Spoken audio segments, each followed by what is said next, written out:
Hello, my fellow minor league nerds, and welcome to our newest franchise history series episode. We will be going back to the Colonial League with this episode, looking at the Waterbury Timers, who played in every season of the league from 1947 to 1950. Waterbury had been home to professional baseball since 1884, but hadn't seen a team since the Waterbury Brascos played in the Eastern League in 1928. In that season, they finished in last place with a 34-118 record, 57.5 games behind the pennant-winning New Haven Profs. That Eastern League has no connection to the league that evolved into the International League, nor the current Eastern League. We covered the formation of the Colonial League in our previous episode about Stanford's Colonial League team, so we won't go into too much detail here, other than to say that the six-team league was formed on January 5th, 1947 at the Roger Smith Hotel in Stamford, Connecticut. It was given a Class B designation by the National Association of Professional Baseball Leagues, the governing body of minor league baseball at the time.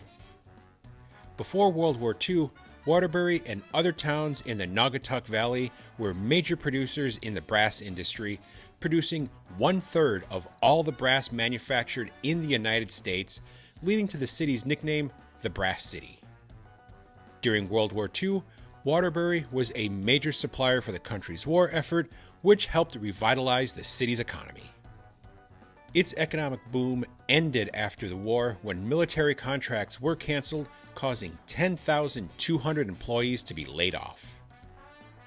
The effort to bring a Colonial League team to Waterbury was led by trucking magnate Joe Lombard, who was the main investor. He gathered 34 others to join him, each paying $100 to own a share of the team. They were named the Timers in reference to the Waterbury Clock Company, which was later purchased and moved to Middlebury, Connecticut, eventually evolving into the Timex Corporation.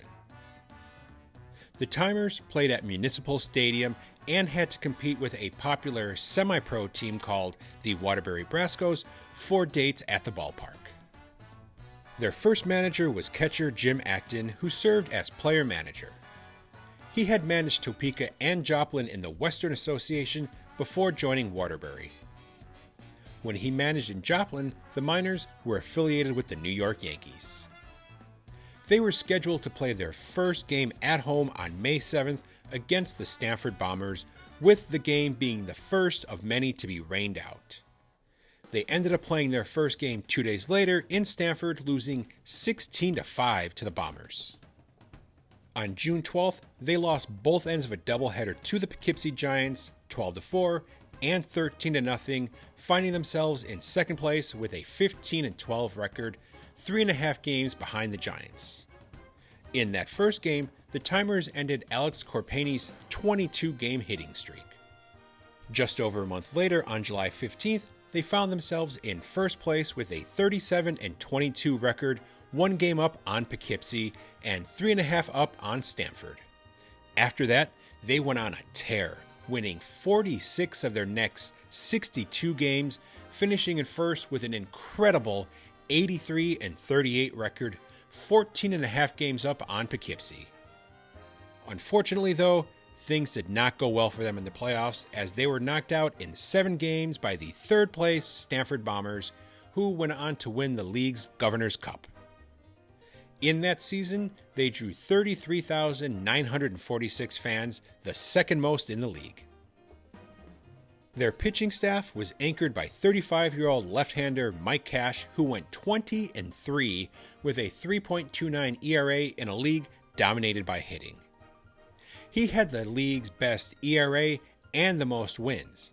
In fact, half of his wins came by winning both ends of a doubleheader 5 times, equaling an all-time minor league record set by Louis Bull Durham of the Indianapolis Indians in the American Association in 1908. So it should be no surprise that he was named the league's MVP. Jim Acton led the team with a .357 average and finished second with 14 homers. 38-year-old outfielder Hank LaManna hit .341 and led the league with 123 RBIs and 21 homers. He was actually a pitcher turned outfielder after injuring his arm. Before joining the Timers, he pitched 45 games over 3 seasons in the majors with the Boston Braves and 106 in the minors. After the season, he was sent to the New York Yankees as compensation for the Timers' acquisition of player manager Jim Acton. He returned to the mound while playing for the Newark Bears in the Yankees farm system before moving over to the Cubs farm system for 4 more seasons. The Timers hosted the league's All-Star game that season, with them losing 4-1 to the league's All-Stars. During that season, the Timers twice hosted exhibition games against major league clubs at Municipal Stadium. On August 7th, the New York Yankees came to town, blanking them 8-0 in front of about 9,000 fans. Rain nearly spoiled the game, but they were fortunate enough to get it in. The Philadelphia Phillies came to town on September 4th, beating the local boys 7-2 in front of less than 1,000 fans. It was actually game 1 of a doubleheader. The second game was a regular season league game, with the Timers defeating Poughkeepsie 6-5. For the 1948 season, Jim Acton moved on to the LaGrange Troopers of the Class D Georgia-Alabama League and was replaced by pitcher Mike Cash, who became the team's new player manager. The club also signed a working agreement with the Peekskill Highlanders of the Class D North Atlantic League. Before they began play that season, the team fought with the Waterbury Park Board over improvements and upgrades to Municipal Stadium. They wanted to see new enhanced lighting, dugout improvements, and gain the rights to the stadium's concessions. Lombard and the other owners threatened to move the team to another city if they did not receive lower rent, having paid $28,000 in 1947. In that season, they finished third with a 65-68 record, 18 games behind the first place Port Chester Clippers, who knocked them out of the first round of the playoffs in 5 games. Port Chester then went on to win the Governor's Cup, taking down the Poughkeepsie Chiefs in another 5-game series. The Timers' offense was led by Aldo Casady. He hit .337 and finished tied for first with Joseph DeToya of Poughkeepsie and leading the league with 157 hits. Casady also led the league with 32 doubles, while teammate Leo Eastham led the team with 19 homers. As a team, though, they only hit .212. On the pitching side, Peter Kowalczyk led the team with a 16-8 record and a 3.43 ERA. They drew the most fans in the league that season when 40,988 came out to cheer them on. Following the Timers' loss to the Clippers in the playoffs, manager Mike Cash quit, citing interference by the team's 9 board of directors during the postseason as the reason. As a result, he was sold to the Class B Raleigh Capitals of the Carolina League. 28-year-old left-hander Bert Shepard was hired to replace him. Before World War II, Shepard was a minor league pitcher, having played since 1939. In 1942, he joined the Army Air Force, serving as a fighter pilot in the U.S. Army's 55th Fighter Group. On May 21, 1944, his Lockheed P-38 Lightning fighter plane was shot down after returning from a mission over Hamburg. The gunfire pierced his right leg, foot, and chin, rendering him unconscious as his plane crashed to the ground. He was taken prisoner by German troops who held off German citizens intent on killing him. Doctors at the Meiningen prisoner of war camp amputated his right leg, with a Canadian doctor in the camp fashioning an artificial leg for him. After the surgery, he was held as a POW. In February 1945, he returned to the United States after a prisoner exchange and was sent to Walter Reed Army Medical Center. While there, he was fitted with a new prosthetic leg. With the prosthesis, he began pitching again, hoping to return to baseball. U.S. Undersecretary of War Robert Patterson helped him secure a position with the Washington Senators after calling team owner Clark Griffith. Griffith hired him to serve as a pitching coach.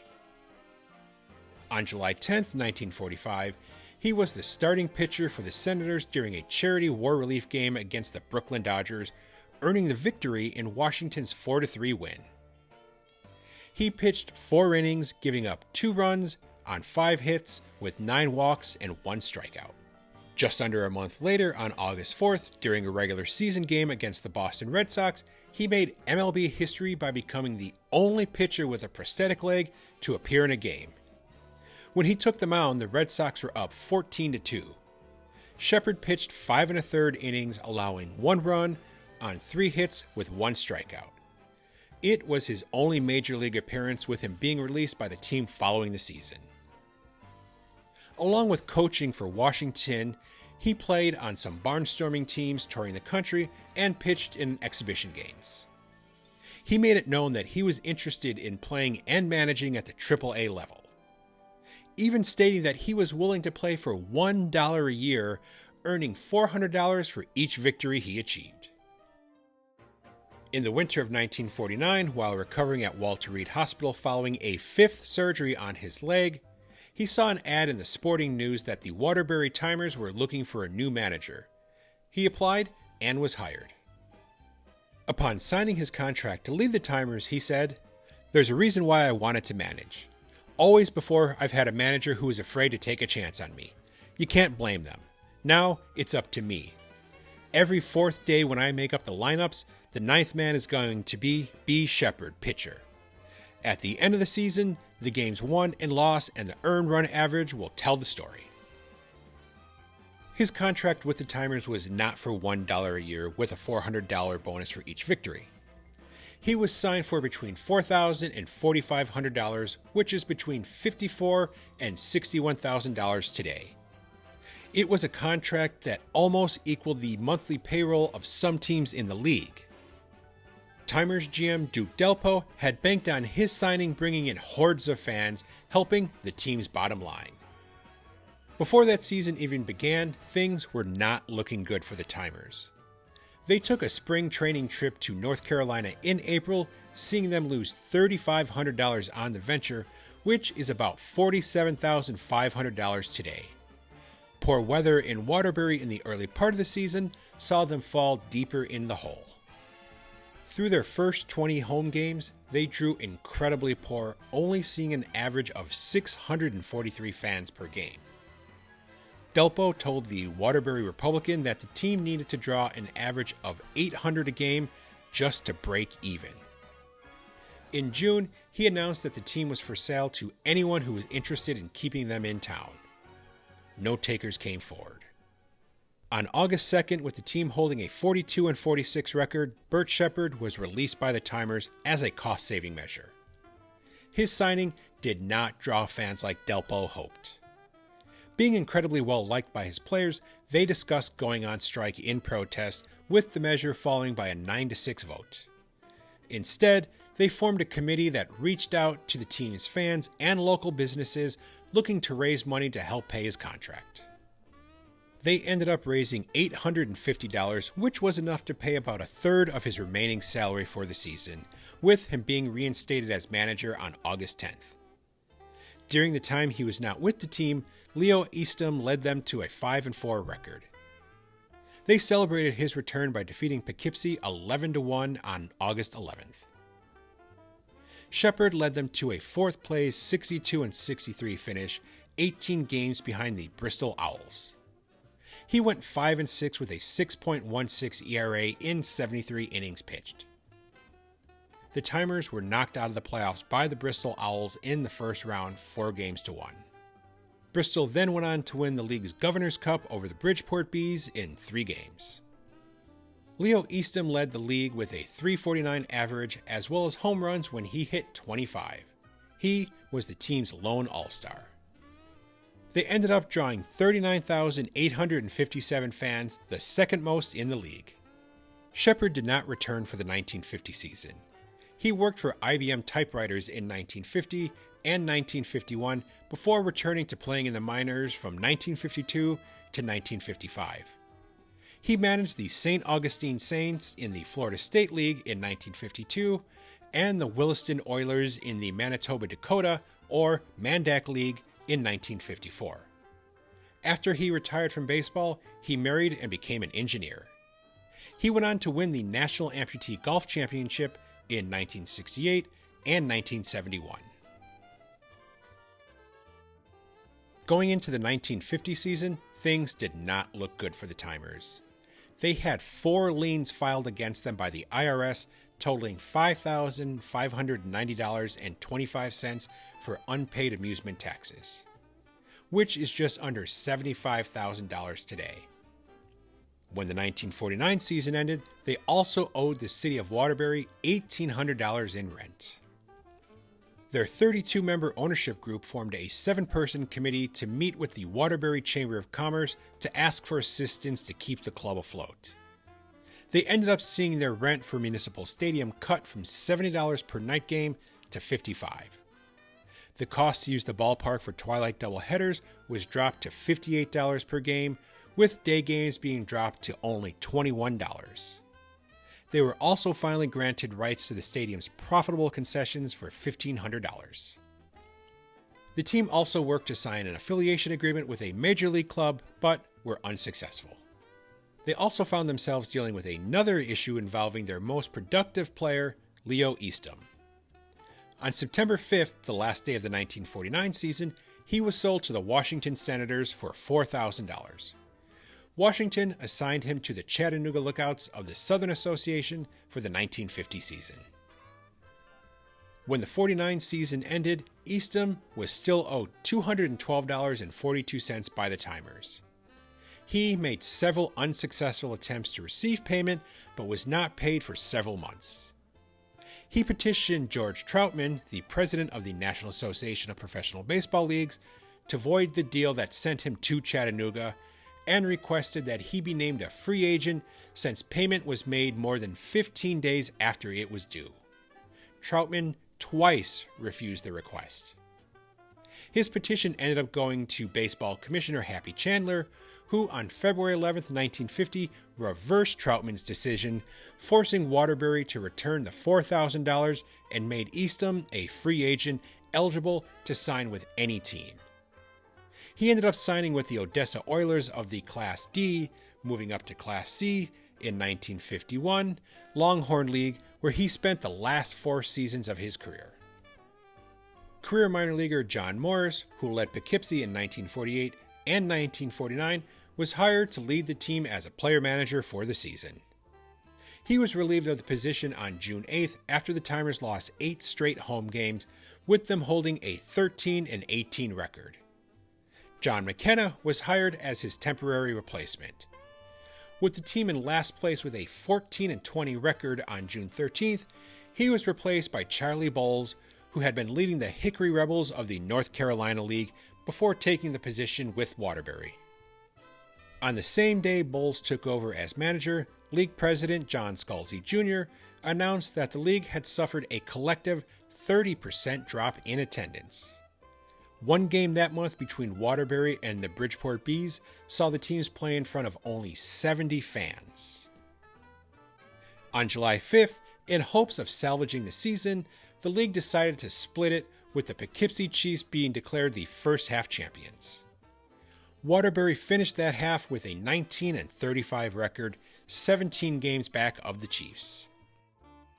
On July 12th, the Waterbury American reported that Joe Lombard, who was still the head of the group that owned the team, had invested more than $50,000 into it, with some of his close friends saying it was more like $75,000.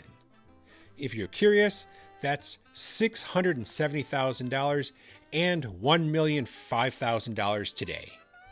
The following day, things got worse as the Timers players went on strike before a game in Kingston, New York. They were to take the team bus from Waterbury to the New York town in order to play the Colonials that night. Following the game, they were to board the bus and make the 95-mile journey back to Waterbury, only to make the trip the next day once again to face off against the Colonials. The move was made in order to save the cost of hotels. The strike made national headlines. The Waterbury Republican reported, upon learning that club president Joe Lombard, in an economy move, ordered the players to return to Waterbury following the July 13th game in Kingston. The players refused to go, claiming the second-hand bus was too dangerous to use on a long trip. The players were fined $100 apiece and suspended indefinitely. Kingston was awarded the game by forfeit. Earlier in 1950 and 3 times in 1949, the bus had lost its brakes and came close to crashing. In the end, though, it didn't matter. The Timers, along with the Torrington Braves and the Bridgeport Bees, all suspended operations on July 14th. The entire league was shut down on July 16th, with the league pledging to cover all its outstanding debts. At the time of the shutdown, Waterbury held a 4-3 record. Manager Charlie Bowles went 19-18 overall while leading the team. The problems the Colonial League incurred in its short existence were not isolated.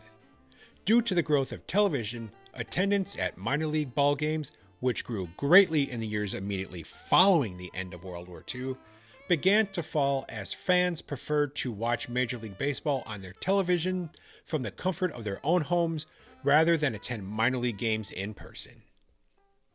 NAPBL President George Troutman told the Associated Press that minor league clubs across the nation had lost more than 1 million fans during the first month of the 1950 season. 58 leagues started that season. By 1952, there were 43, with the number falling to only 18 in 1963. Well, my fellow minor league nerds, that'll do it for this episode. If you could do us a favor, please like and subscribe to the YouTube channel or leave a review on your favorite podcast platform, as both would greatly help us grow the minor league nerd. And until next time, stay safe and remember to never stop supporting minor league baseball and never stop learning about minor league baseball history.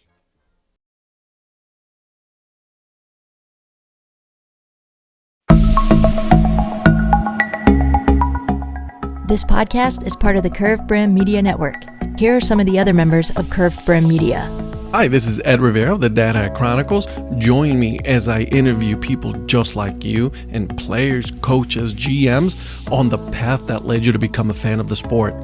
I'm Paul Caputo, and on the Baseball by Design podcast, I talk to minor league baseball teams, designers, and other super interesting people about what these minor league baseball logos mean, and I talk a little bit about ice cream helmets. What's up, Bucketheads? I'm Anna DiTomaso, and each week on the Baseball Bucket List podcast, I speak with a different fan about their favorite baseball memories, what the game means to them, and what's left to check off on their baseball bucket list.